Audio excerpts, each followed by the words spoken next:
Okay, so today we're going to do a deep dive into the power of compassion. Sounds good. And specifically, we're going to look at this through the lens of how it combats something like hate. We're going off an article, and it's about a TEDx talk by Jon Wilson Cooper. Mm-hmm.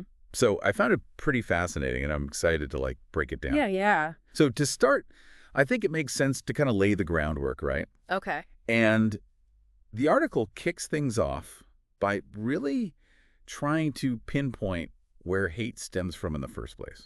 Yeah, so it starts with the usual suspects, right? Yeah. Like fear and bias, those things, misunderstandings. But then it dives into how our brains are literally wired to categorize stuff. Right, yeah. Which, is not always a bad thing. Right. We need to be able to make sense of the world around us. Right. Categorize the apple as food, that sort of thing. Exactly. Exactly. But this can also lead to in-group versus out-group thinking. Yeah, that makes sense. And that's where it can start to get a little dangerous. Right. Because then combined with, the fear that we were talking about, it just becomes this breeding ground for hate, basically. Yeah, it's like all those things come together, right? Yeah.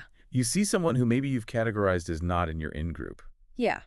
If we perceive someone as a threat, Right. our brains release all these stress hormones, No. and it activates the amygdala, Right. which is the part of the brain that's all associated with fear and aggression. Oh, wow. So it's really primal, this response. Yeah, so it's kind of like our caveman brain just freaking out a little bit. It is, yeah. And then boom, that's how we get prejudice. It's more complex than that, of course. Yeah.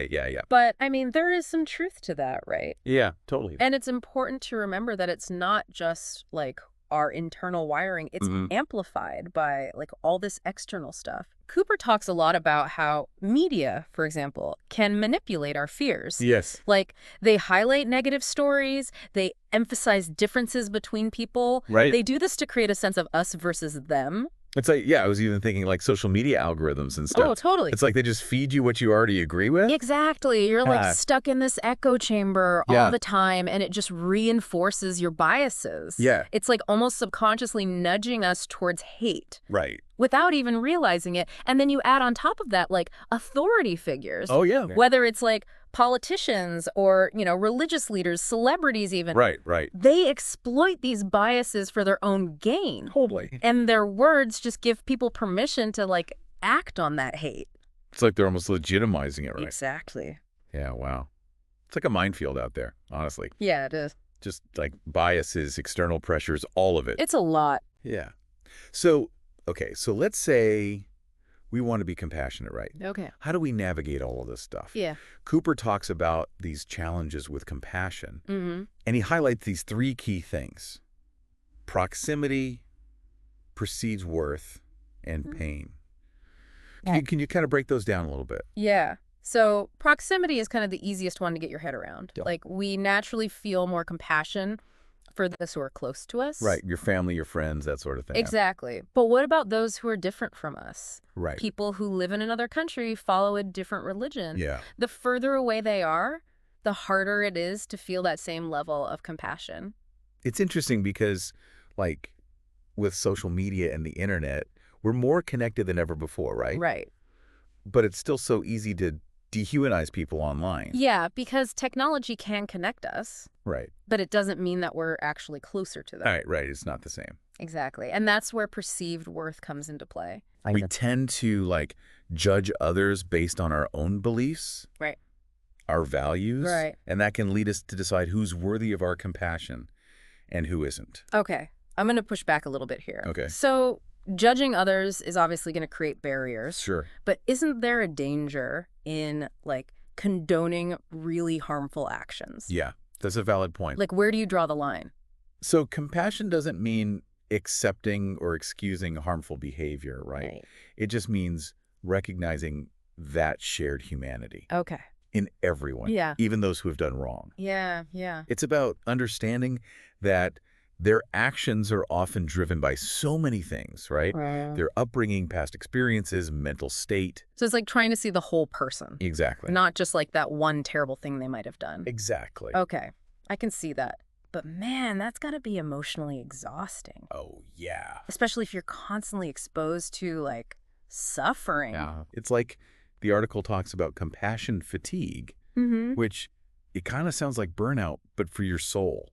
It really is. It's super common, especially for people, in caregiving roles. Right? Or, people working with trauma survivors. Yeah, right. It's just that constant exposure to other people's pain. It can be so draining. Yeah.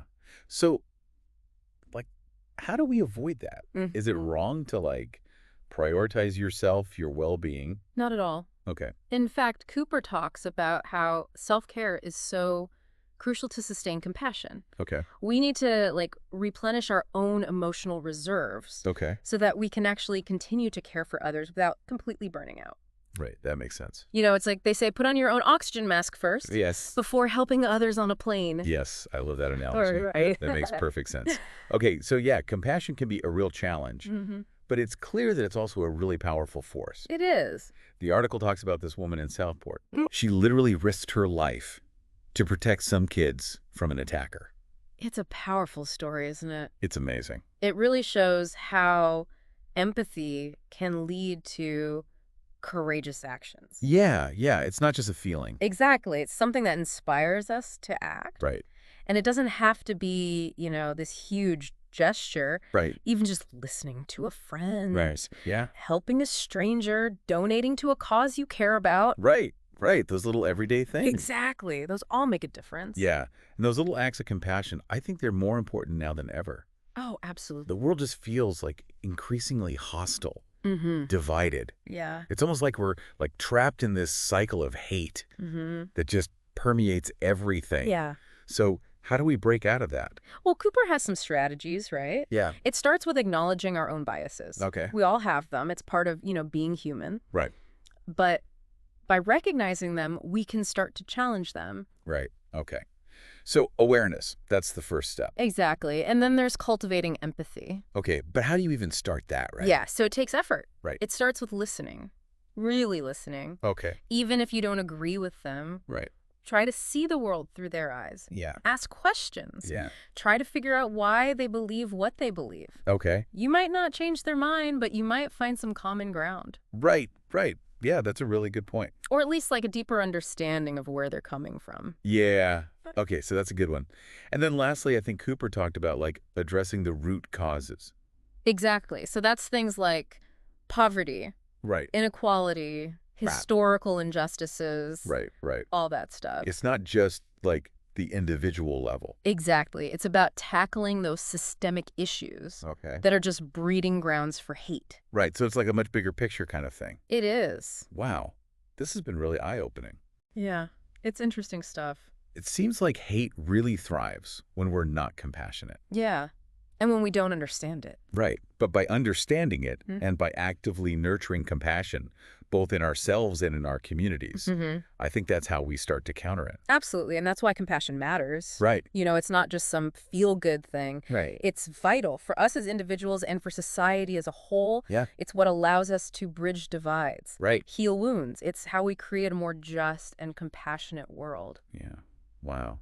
So before we wrap up, I just have one thought to leave with everyone. Okay. How can you be a force for compassion in your own life?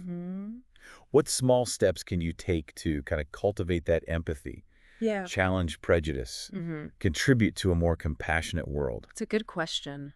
It's a question I think we should all be asking ourselves. I agree.